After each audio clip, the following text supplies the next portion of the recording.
La fisioterapia es una profesión de la salud que mejora el movimiento, la funcionalidad, la calidad de vida y la salud de todos los individuos. Los fisioterapeutas velan por sus pacientes a través de la evaluación, el diagnóstico, la prevención, el tratamiento y la recuperación. Estas se basan en las ciencias de la salud y los principios de la rehabilitación según las define la Organización Mundial de la Salud. Sin embargo, desde fuera del sector, solemos encasillar esta disciplina y a sus profesionales.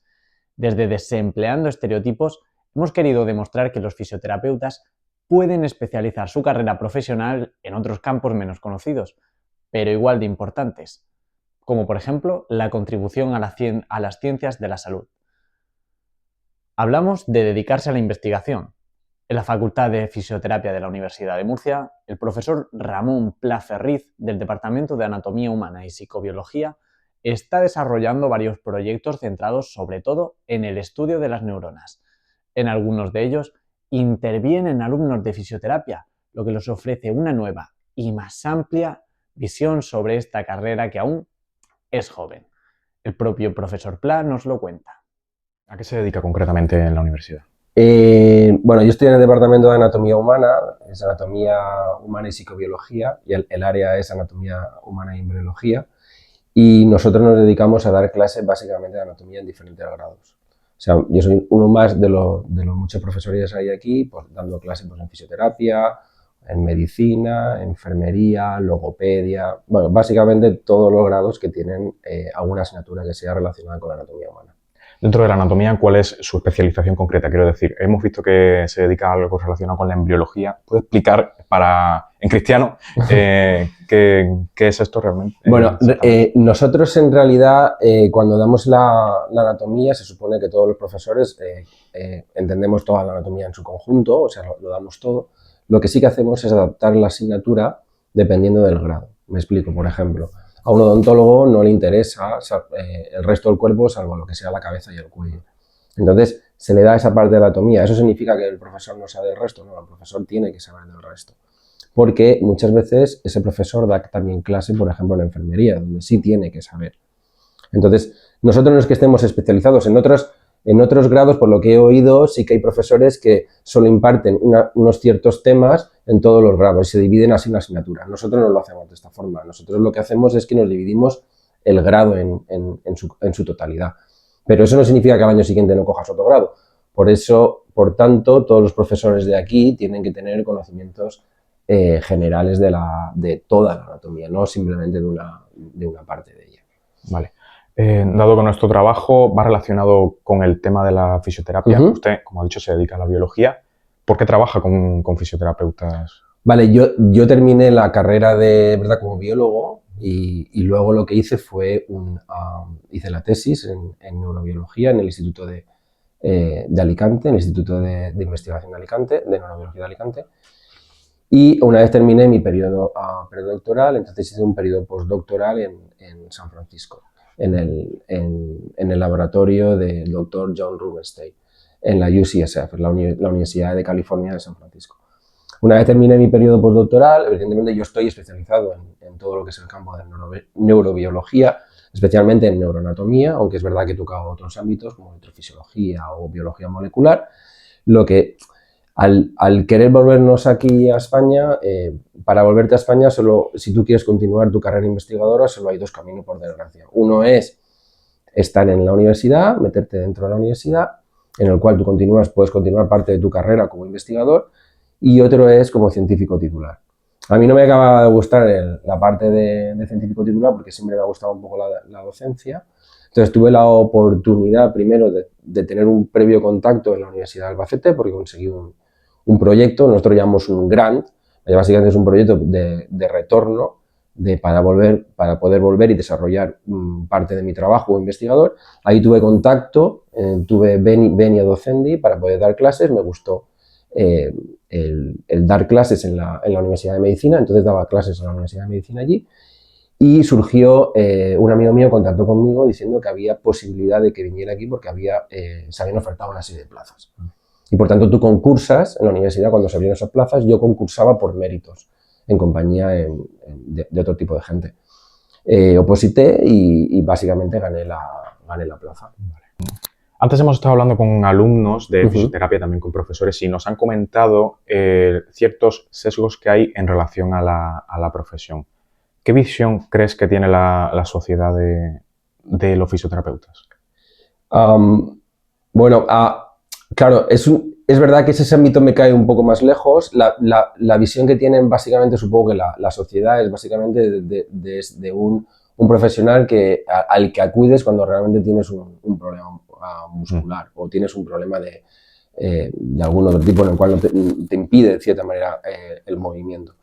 Entonces, yo creo que se les tiene un poco catalogados como aquellos médicos que vas a que te traten porque básicamente tienes algún problema de ámbito, de índole muscular. Entiendo que puede hacer más cosas. Yo es verdad que ahí sí que estoy un poco fuera del ámbito porque mi grado es muy básico. Me refiero, yo cuando estudié biología, yo no soy del ámbito clínico. Entonces, evidentemente, si tú hablas con profesores que son fisioterapeutas del ámbito clínico, ellos supongo que sí pueden dar una idea o una visión más específica de lo que sería la fisiología. Yo no te puedo dar esa visión porque yo vengo de un área, de un ámbito que es completamente ajeno al ámbito clínico. Entonces, mi visión en cuanto al fisioterapeuta posiblemente sea el mismo que el resto de la gente. No tengo esa visión del que está dentro de la especialidad. Yendo un poco con sus investigaciones, las investigaciones actuales que está realizando, que nos han hablado de ellas, ¿qué son exactamente? ¿En qué consisten? ¿Qué procesos tienen? Vale. Ahora mismo estoy colaborando en 2-3 proyectos y de hecho, incluso con un amigo en Valencia vamos a pedir un proyecto ahora. Y las líneas de investigación, a ver, yo te cuento un poco mi línea de investigación que habrá en un futuro y luego te cuento lo que estoy haciendo ahora. O sea, yo siempre he estudiado neurobiología, siempre me ha interesado cómo se desarrolla el encéfalo y principalmente la corteza cerebral. Entonces, una de las cosas que a mí siempre me ha interesado cuando yo entré es un tipo de neuronas que se localizan en la corteza cerebral. Por eso tengo esta serie de esquemas. El esquema de arriba básicamente es un corte de un embrión de un ratón. Entonces ahí ahí no se ve, pero básicamente estas flechas lo que indican son los movimientos celulares que se producen.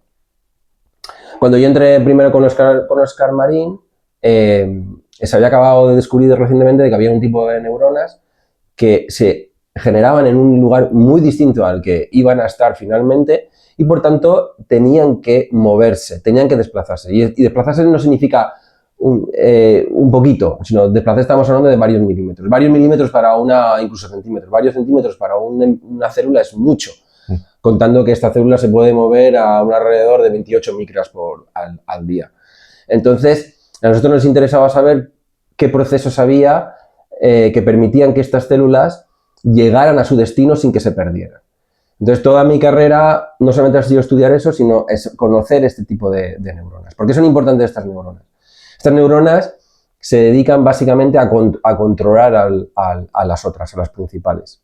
¿Qué quiero decir con eso? Cuando tú tienes un desfase, te falla la inhibición, que es la que producen estas interneuronas, es lo que nosotros conocemos como una epilepsia. Eso se trata en muchas enfermedades. La gente tiene un foco epiléptico y es incontrolable. Pues de eso se trata. Estas neuronas son las que controlan y encienden y apagan cuando las neuronas principales, las que llamamos piramidales, tienen que emitir una onda de propagación. Cuando aquello se descontrola, entonces estas cierran el interruptor. ¿Qué ocurre cuando funcionan mal? Que no se cierra el interruptor y la persona tiene un ataque epiléptico.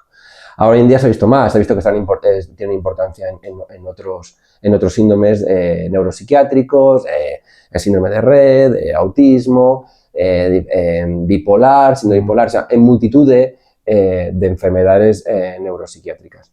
Entonces, nosotros cuando yo empecé estudiamos eso, su origen, su desplazamiento, pero de las últimas cosas que yo he investigado es cómo se colocan en el lugar correspondiente, porque lo que hemos visto es que hay un patrón. O sea, ellas no llegan y se colocan donde quieren, sino alguien les dicta dónde tienen que colocarse, ¿vale? Entonces yo sigo en eso y mi futuros proyectos será investigar sobre eso y investigar diferentes enfermedades Ahora estoy intentando montar un proyecto con la enfermedad de CDKL5, que es un síndrome epiléptico infantil, y los niños además llegan a sufrir incluso escoliosis.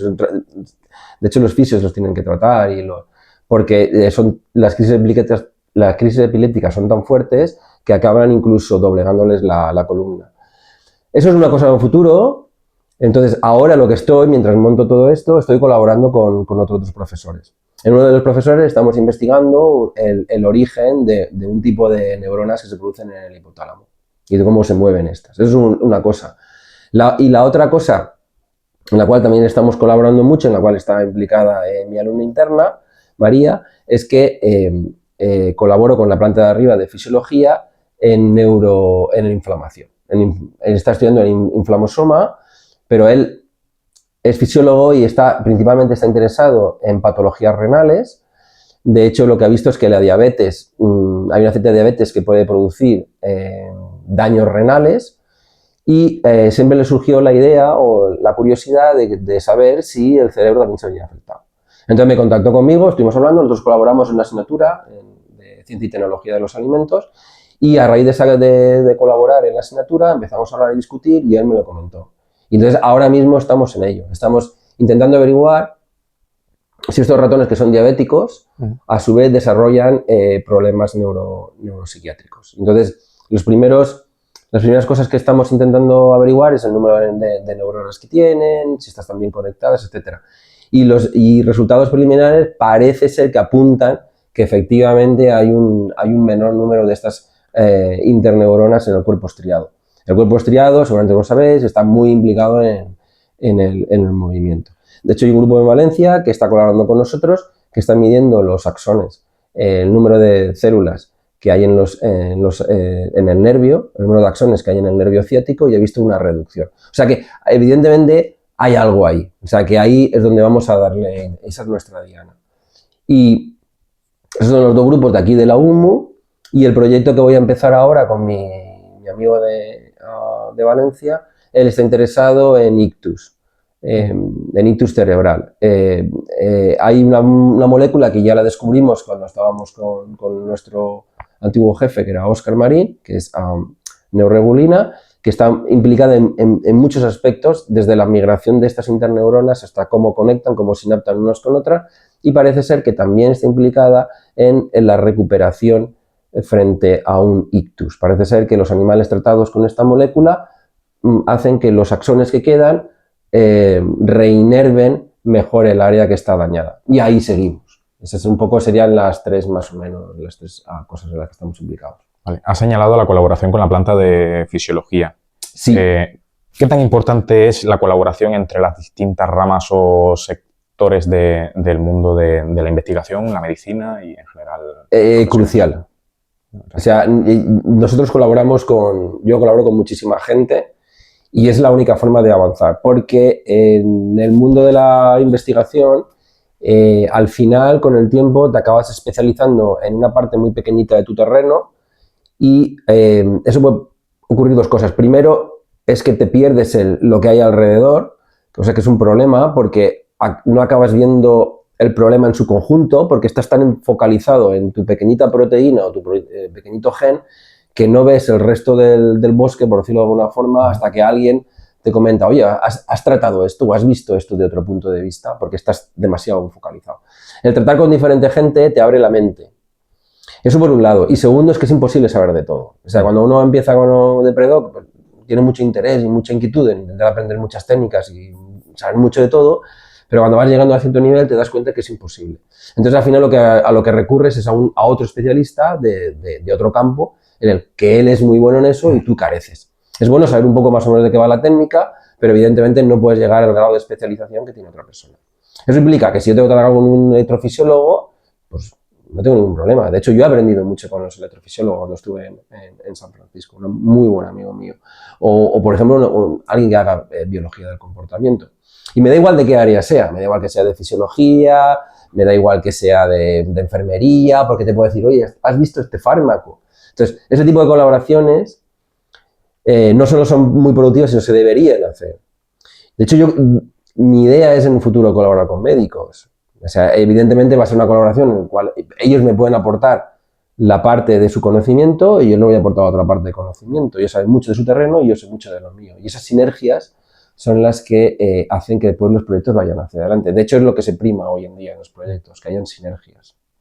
Bueno, y ya para acabar y te dejo de robar tiempo, lo has mencionado antes, ¿qué significa perfundir? Ah, perfundir, Sí. vale. ¿Cuál es cuando supongamos que tenemos un grupo de animales, ¿vale? Al cual a unos les hacemos un tratamiento y a otros no. En mi caso yo estudio el cerebro, ¿vale? Entonces, al estudiar el cerebro yo necesito obtener ese tejido en las mejores condiciones, ¿vale? ¿Qué es lo que hacemos?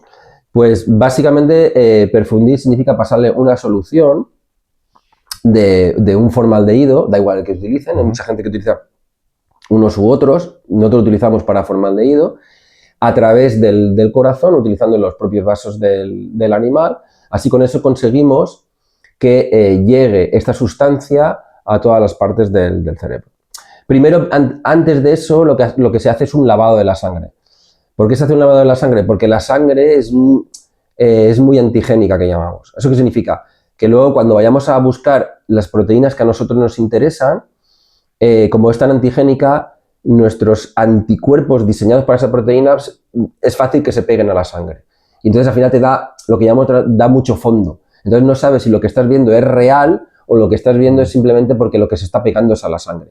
Y da falsos positivos. En ciencia es importante que no tengas ni falsos positivos ni falsos negativos. Porque puedes estar contando más células de la cuenta cuando en realidad estás contando sangre, que eso no viene al caso. Entonces primero se hace un lavado y luego se pasa esta solución de paraformaldehído. Se fija con formol. De hecho, vosotros que habéis pasado por la sala, bueno, los de fisioterapia que han pasado por la sala de disección, los cuerpos están tratados con formol. Wow. ¿Qué hace eso? Previene que lo que hace es mantener las estructuras como si estuvieran en perfecto estado y además previene que se deterioren, ¿vale?